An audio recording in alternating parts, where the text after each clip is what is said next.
बिस्मिल्लाहिर्रहमानिर्रहीम। अस्सलामु अलैकुम। You are watching Red Thread TV. आबनाए हुर्मुज़ के हवाले से ईरान और अम्मान के दरमियान इत्तफ़ाक़ राय हो गया है और उन्होंने अमेरिका के साथ क्या किया है, इस मौजू पर गुफ्तगू करेंगे। और अमेरिका में ट्रंप के हवाले से क्या राय पाई जा रही है, ये आज के हमारे मौज़ूआत हैं। अगर आपने हमारा चैनल सब्सक्राइब नहीं किया तो सब्सक्राइब कर लीजिए और बेल आइकन का बटन दबाकर अपनी राय से कमेंट सेक्शन में हमें ज़रूर आगाह कीजिएगा। ईरान ने कहा है कि आबनाए हुर्मुज़ में बहरी जहाज़ों के गुजरने के रास्ते की जोग्राफियाई हदूद से मुतालिक ओमान के साथ इत्तफ़ाक़ राय हो गया है, जबकि पाकिस्तान और कतर के साथ भी सफ़ारती मुशावरत का सिलसिला जारी है। ईरान की वज़ारत ख़ारिजा के तर्जुमान इस्माइल बक़ाई ने मीडिया ब्रीफिंग में बताया कि ईरान और अमान आबनाए हुर्मुज़ में बहरी रास्ते पर मुत्तफ़िक हो चुके हैं और दोनों ममालिक मुश्तरका अलामी की तैयारी के आखिरी मराहिल में हैं। उन्होंने कहा कि अगर किसी तीसरे फ़रीक की जानिब से मुदाखलत ना हुई तो जल्द इस हवाले से मुश्तरका ऐलान जारी कर दिया जाएगा। एक सवाल के जवाब में इस्माइल बक़ाई ने बताया कि ईरान अपने मंसूबों के साथ पाकिस्तान और कतर के ज़रिए मुसलसल राब्ते और मुशावरत जारी रखे हुए है।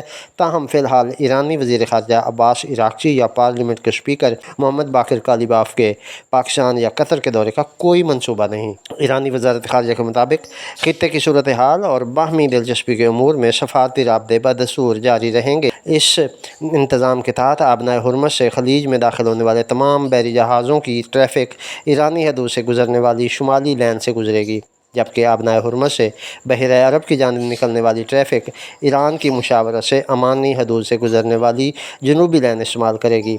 इस 60 रोज़ा मुद्दत के दौरान कोई टूल या फ़ीस वसूल नहीं की जाएगी। ईरानी सरकारी मीडिया ने वाज़ेह किया कि अगर ईरान और ओमान के दरमियान आबनाए हुर्मुज़ में जहाज़ रानी के मुस्तक़बिल के इंतज़ामात पर मुआहदे के बावजूद ये अहम बहरी गुज़रगाह फ़ौरी तौर पर या दोबारा खोली जाएगी। बैनुल-अक़वामी मीडिया के मुताबिक ईरान की सरकारी नशरियाती इदारे IRIB ने ज़राए के हवाले से बताया कि आबनाए हुर्मुज़ में मुस्तक़बिल की बहरी आमद-ओ-रफ़्त से मुतल्लिक़ मुज़ाकरात सिर्फ़ तेहरान और मशक़त के दरमियान हो रहे हैं और इनका अमरीका से कोई ताल्लुक़ नहीं। ज़राए के मुताबिक ईरान और ओमान के दरमियान मुमकिन समझौता सिर्फ़ जहाज़ रानी के इंतज़ामी तरीक़ेकार से मुतल्लिक़ हो सकता है, जबकि आबनाए हुर्मुज़ को दोबारा खोलने या बंद रखने का फ़ैसला अलग मामला है। रिपोर्ट में कहा गया है कि अगर ईरान और अम्मान किसी नए बहरी रास्ते या मुश्तरका इंतज़ाम पर मुत्तफ़िक भी हो जाएँ, तब भी आबनाए हुर्मुज़ उस वक्त तक बंद रहेगी जब तक ईरान के बकौल अमरीका अपनी खिलाफ वर्जियाँ बंद नहीं करता। ईरानी ज़राए के मुताबिक आबनाए हुर्मुज़ को दोबारा खोलने का इन्हिसार अमरीका के रवैये में तब्दीली और उसकी मुबैना खिलाफ वर्जियों के खात्मे पर है। रिपोर्ट के मुताबिक ईरान का मौक़िफ़ है कि अगर अमरीका इन मुज़ाकरात में मुदाख़लत से बाज रहे तो अमान के साथ किसी नई बहरी राहदारी पर इत्तफ़ाक़ मुमकिन हो सकता है। ताहाल ओमान की हुकूमत ने इन मुज़ाकरात या मुमकिन मुआहदे के बारे में कोई बाज़ाब्ता बयान जारी नहीं किया, जबकि अमरीकी हुकाम की जानिब से भी इस रिपोर्ट पर फ़ौरी रद्द-ए-अमल सामने नहीं आया। अमरीकी न्यूज़ वेबसाइट की रिपोर्ट के मुताबिक 2 इलाकाई ज़राए और एक अमरीकी ओहदेदार ने बताया कि अमरीका की जानिब से आज इसका बाज़ाब्ता ऐलान मुतवक्के है। कई हफ़्तों से जारी मुज़ाकरात के बाद सामने आने वाले इस मुआहदे का मकसद अमरीका और ईरान के दरमियान जंग बंदी को बहाल रखकर जौहरी मुआहदे पर दोबारा बातचीत शुरू करना है। रिपोर्ट के मुताबिक ये मुमकिन मुआहदा आबनाए हुर्मुज़ में ट्रैफ़िक पर ज़्यादा कंट्रोल के हवाले से ईरान के बाज़ मुतालबात पूरे कर देगा, जो कि जंग से पहले उसे हासिल नहीं था। 2 इलाकाई ज़राए का कहना है कि इस मुआहदे में अमान और ईरान के दरमियान 60 रोज़ा आर्ज़ी इंतज़ाम तय पा गया है, जिसकी तोसी भी की जा सकती है। इलाकाई ज़राए के मुताबिक अमान और ईरान के दरमियान होने वाले मुज़ाकरात के अलावा सालसी की कोशिशों में कतरी, पाकिस्तानी और सऊदी हुकाम भी शामिल थे। इन मुज़ाकरात में वाइट हाउस भी फ़ाल तौर पर शरीक रहा और हालिया दिनों में ट्रंप के एलची स्टीव विटकॉफ़, ईरानी वज़ीर ख़ारिजा अब्बास इराक़ची और अमानी वज़ीर ख़ारिजा बंदर अबू सईदी के दरमियान मुतअद्दिद टेलीफोनिक राब्ते भी हुए हैं। हौसी गिरोह के अस्करी तर्जमान ने दावा किया है कि उन्होंने बहर अहमर के शुमाली हिस्से में एक सऊदी ऑयल टैंकर को बैलिस्टिक मिसाइलों से निशाना बनाया है। हौसी तर्जमान के मुताबिक सऊदी ऑयल टैंकर वफ़ा को सऊदी अरब के साहिली शहर यम्बाह के करीब बहर अहमर के शुमाली पानियों में निशाना बनाया गया है। दूसरी जानिब सऊदी हुकाम की जानिब से फ़ौरी रद्द-ए-अमल सामने नहीं आया। सऊदी वली-ए-अहद की ज़ेर सदारत सऊदी काबीना का इजलास हुआ, जिसमें खित्ते में कशीदगी कम करने की ज़रूरत पर जोर दिया गया।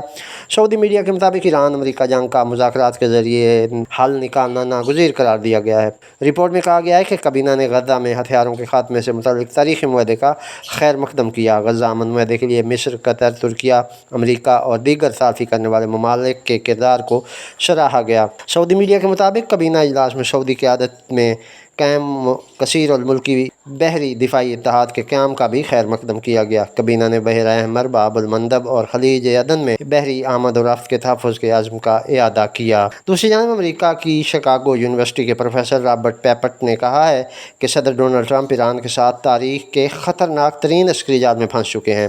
عرب میڈیا کو دیے گئے انٹرویو کے دوران پروفیسر رابرٹ پیپٹ نے کہا کہ امریکی فضائی اور بحری حملوں سے ٹرمپ کو وقتی فوجی کامیابیاں ضرور ملیں، لیکن اس جنگ میں کودنے سے وہ اپنے کسی بھی بڑے مقصد کو کامیابی سے حاصل نہیں کر سکا۔ انہوں نے کہا کہ جنگ کے بعد ایران پہلے سے زیادہ مضبوط ہو کر ابھرا ہے۔